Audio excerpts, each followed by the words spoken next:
अगर आप ये दो फिल्में देख चुके हैं और आपको ये पसंद भी आई है तो इससे जुड़े बहुत से सवाल और थीरीज है जो इन कहानियों को और भी दिलचस्प बना देती है।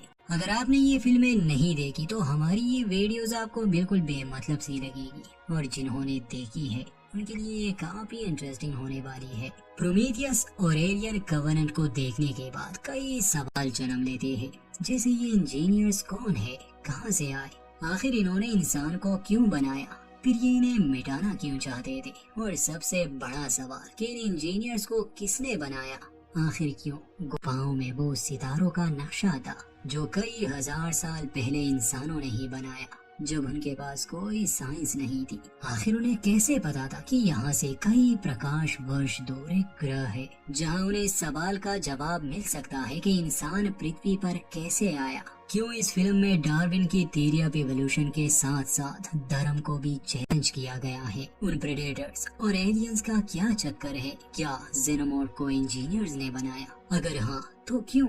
भला एक ऐसी खतरनाक जाति को बनाने के पीछे मकसद क्या था, क्योंकि इंजीनियर्स की सभ्यता बायोटेक्नोलॉजी में काफी आगे थी। अगर उन्हें किसी कमजोर नस्ल को खत्म करना भी हुआ तो वो किसी तरह का वायरस भी बना सकते थे। वो ब्लैक लिक्विड जिससे जीवन अलग अलग रूप में सामने आता है, आखिर वो आया कहाँ से, क्या वो पहले से ही मौजूद था या इंजीनियर्स ने उसे बनाया। क्यों डिलेटेड सीन में इंजीनियर्स ने जीसस क्राइस्ट का जिक्र किया, और क्यों इंजीनियर्स के ग्रह को एडन यानी के स्वर्ग कहा गया है।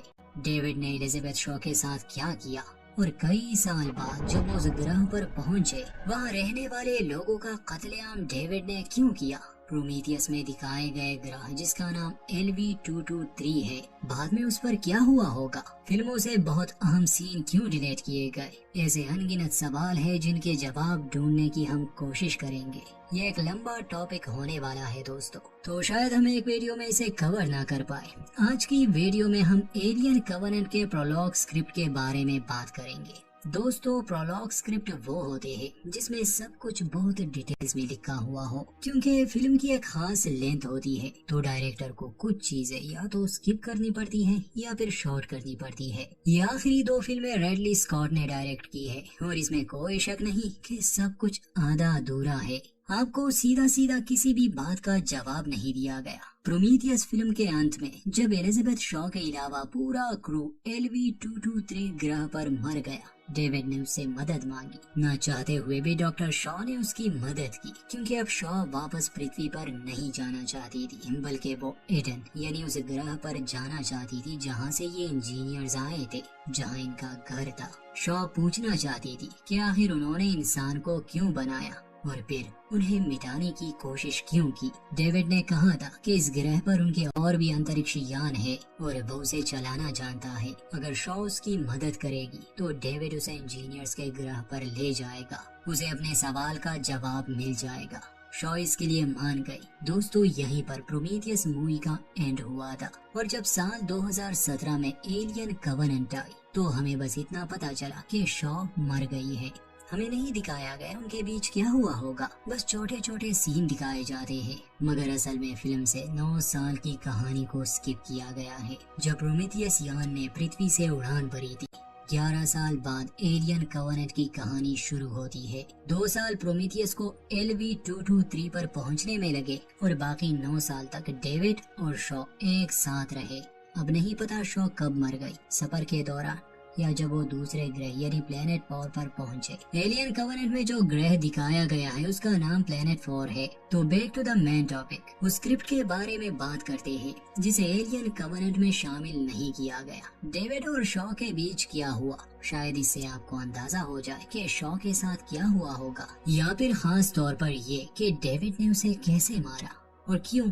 ये वो अहम जानकारी है जो एलियन कवेनेंट में नहीं दिखाई गई, जो कि शॉ के कैरेक्टर के साथ सरासर नाइंसाफी है। प्रोमीथियस में एक अहम रोल था उसका। एलियन कवेनेंट देखने के बाद हम सब में से बहुत लोगों के मन में ये सवाल उठ रहे होंगे कि क्यों शॉ ने डेविड को जोड़ा, मतलब उसे वापस से ठीक किया, जबकि प्रोमीथियस में वो उसे मारना चाहता था। डेविड बुरा बन गया था, उसने चार्ली हॉलोवे के ड्रिंक में वो एलियन लिक्विड मिलाया था। शॉ ने उस पर फिर से भरोसा कैसे किया और डेविड और शॉ के बीच क्या हुआ था जिसकी वजह से शॉ की मौत हुई। स्क्रिप्ट में ये भी बताया गया है कि डेविड ने प्लेनेट पॉर पर मौजूद इंजीनियर्स की तरह दिखने वाली सभ्यता को मिटा दिया, जबकि फिल्म में इन सवालों का कोई जवाब नहीं। तो प्रोलॉग स्क्रिप्ट में वो सारे जवाब है और इसका तुक भी बता है, क्योंकि शॉ की तकदीर प्रोलॉग में ही लिख की गई थी मगर फिल्म में नहीं। जो हमें स्क्रीन पर दिखा है वो सिर्फ इस स्क्रिप्ट की हल्की सी झलक थी। सबसे पहले शॉ डेविड को इंजीनियर्स के अंतरिक्ष यान में ले आई, क्योंकि उसे पता था कि वो अंतरिक्ष यान को कैसे कंट्रोल करेगा और कैसे वो इंजीनियर्स के ग्रह यानी एडन तक पहुंच सकेंगे। स्क्रिप्ट की शुरुआत में शॉ की तरफ से एक ट्रांसमिशन अंतरिक्ष में भेजी गई, जिसमें उसकी कहानी और उसकी मंजिल बताई जाती है। शॉ बताती है कि हमारा मिशन था कि हम जान सके इंसान को किसने बनाया। LV-223 ग्रह पर आने के बाद हमने ये साबित कर दिया कि इंसान को एक उन्नत सभ्यता ने बनाया था, जिन्हें हम इंजीनियर्स कहते हैं। हमें उनके होने का सबूत मिल चुका है। पृथ्वी पर हमें जो नक्शा मिला था, हमें लगा वो चाहते हैं कि हम उन्हें ढूंढे, मगर हम गलत थे। वो नक्शा हमें उनके घर तक नहीं बल्कि हमें कैसे ग्रह पर पहुंचे जहां उन्होंने इंसान को मिटाने के लिए खतरनाक हथियार रखे थे। हम गलत थे। वो ये चाहते ही नहीं थे कि हम उन्हें ढूंढे। पहले मुलाकात के 3 दिन बाद प्रोमीथियस नष्ट हो गया और सभी लोग मारे गए। ये मिशन सफल नहीं रहा। डेविड टूट गया था, लेकिन उसकी मदद से मैंने उनके अंतरिक्ष यान को ढूंढ निकाला। डेविड उसे चलाना जानता था। हम एक लंबे सफर पर निकले। मैं उनके ग्रह पर जाना चाहती थी। हमारे सफर के 2 महीने बाद डेविड में बदलाव आने लगे। वो खुद को ठीक कर रहा था और तब मुझे महसूस हुआ कि मेरी जान खतरे में है। ये थे शॉ के शब्द। तो दोस्तों, 2 महीने बाद जब लेवल 2 से लेवल 3 की यात्रा शुरू होने वाली थी, शॉ डेविड पर भरोसा नहीं कर रही थी और उसे ठीक भी नहीं करना चाहती थी। याद होगा आपको, उसका सर इंजीनियर ने अलग कर दिया था। शॉ का शक जायज था, क्योंकि वो एक मशीन पर भला कैसे भरोसा कर सकती थी। लेकिन फिर समय के साथ चीजें थोड़ी और दिलचस्प होने लगी, जब डेविड की कॉन्शियसनेस हमेशा के लिए गायब होने वाली थी, मतलब कि वो खत्म होने वाला था। ये वो बातचीत है जो दोनों के बीच हुई। डॉक्टर शॉ कहती है, मैं तुमसे बात करना नहीं चाहती डेविड। डेविड कहता है, मैं समझता हूँ, मैं बस तुम्हें अलविदा कहना चाहता हूँ। मेरी कॉन्शियसनेस जल्द ही कमजोर हो जाएगी, क्योंकि मेरे सिस्टम से ऊर्जा खत्म होने को है। लेकिन मुझे आज एक नई बात समझ में आई। शायद तुम और मैं इतने अलग नहीं है डॉक्टर शॉ। शॉ जवाब में कहती है कि हम एक दूसरे से बिल्कुल अलग है डेविड। डेविड कहता है, मैं भी लड़ रहा हूँ। शॉ ये सुनकर थम जाती है, हिचकिचाती है। डेविड की बातें उसे तकलीफ दे रही थी। शायद इसकी वजह उसकी तन्हाई है, लेकिन शॉ की आंखों में आंसू आ जाते हैं। पिछले 2 महीने से वो अंतरिक्ष में अकेले सफर कर रही है। डेविड कहता है, मैंने सोचा कि तुम मुझसे थोड़ी देर बात कर सकती हो, किसी भी चीज के बारे में जो तुम्हें खुशी दे। असल में बस मेरी मौत के समय मैं किसी की आवाज सुनना चाहता हूँ। मुझे खुशी होगी अगर तुम मुझसे अच्छे से बात करो। डेविड की बातें शॉ को जज्बाती कर देती है। फिर उसने डेविड को ठीक करने का फैसला किया।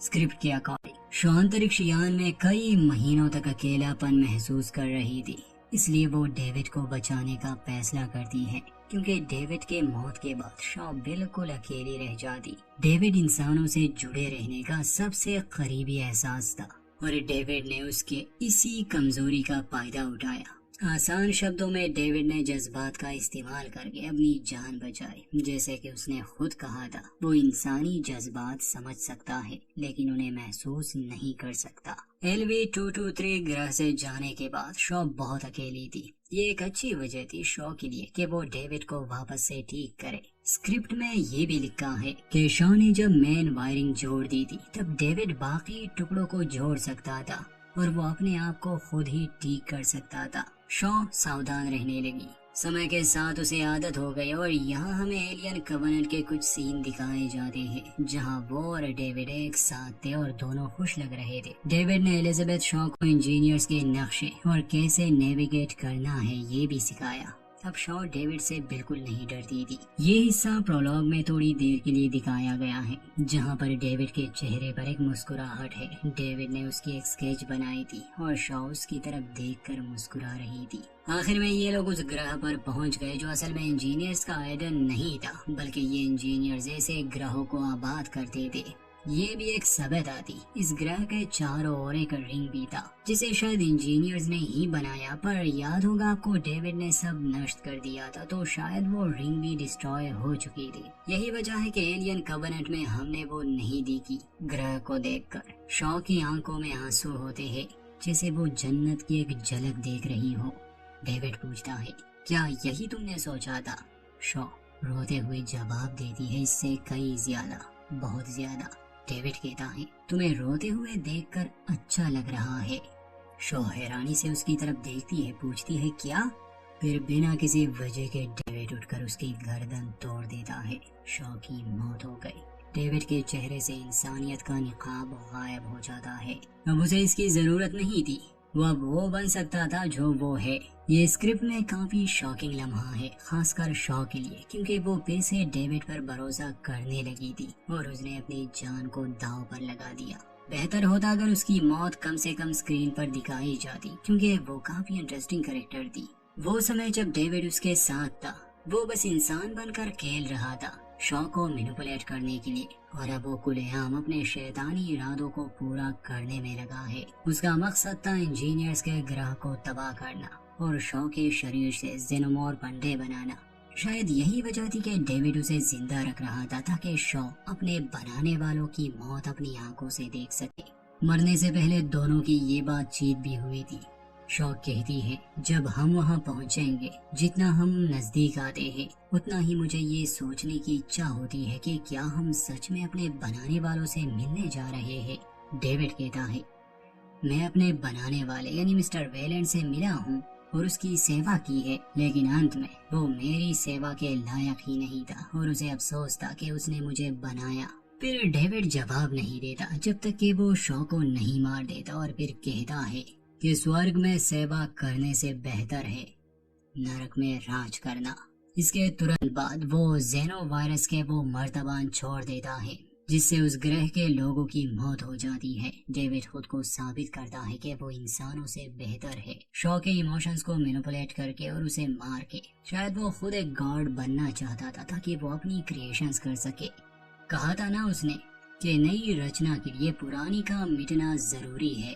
जैसे कि हमने शुरू में कहा कि ये फिल्में और इसकी कहानी सोचने पर मजबूर कर देती है, तो एक और थ्योरी है जो इस सब को गलत साबित करती है। शायद फिल्म में उसे ना दिखाना कहानी को बदलने का इशारा था। उस थ्योरी के हिसाब से डेविड को शॉ से प्यार हो चुका था, दोनों खुश थे।